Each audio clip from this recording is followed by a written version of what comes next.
నమస్తే. ఇవాళ నేను ఈజీ స్టైల్లో అండ్ బ్యాచులర్ స్టైల్లో టొమాటో కర్రీ చేస్తున్నా. కొందరు టొమాటో కర్రీ అంటారు, టొమాటో పచ్చడి అంటారు. సో చాలా రకాలుగా ఈజీ అండ్ సింపుల్ వేలో. సో ఆయిల్ వేసుకొని కొంచెం ఆవాలు జీలకర్ర వేసుకున్నాం, కరివేపాకు వేసుకున్నాం, కొంచెం కరివేపాకు ఫ్రై అయిన తర్వాత ఆనియన్స్ అండ్ పచ్చిమిర్చి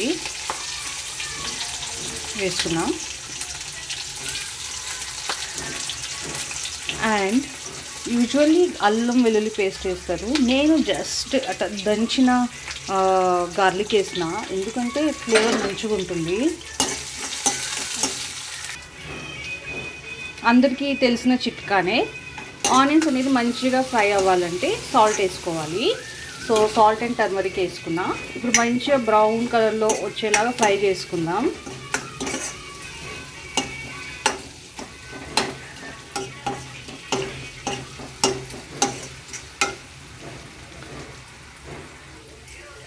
ఆనియన్స్ మంచిగా ఫ్రై అయినాయి. సో ఇప్పుడు నేను టొమాటోస్ వేసుకుంటున్నా. టొమాటోస్ మంచిగా మగ్గాలి, మంచిగా స్మాషీ అవ్వాలి.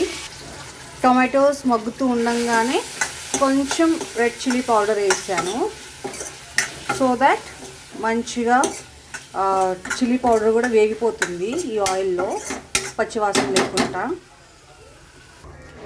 అది కుక్ అయ్యేకి టైం పడుతుంది కాబట్టి నేను లిడ్ క్లోజ్ చేసేసాను, సో దట్ ఆ స్టీమ్లో మంచిగా ఉడికిపోతుంది టొమాటోస్. చూడండి, టొమాటోస్ మంచిగా మగ్గింది. సాల్ట్ చెక్ చేసుకున్నా, సాల్ట్ కూడా పర్ఫెక్ట్గా ఉంది. లాస్ట్లో కొరియాండర్ వేస్తున్నా అండ్ అగైన్ దంచిన గార్లిక్ వేస్తున్నా.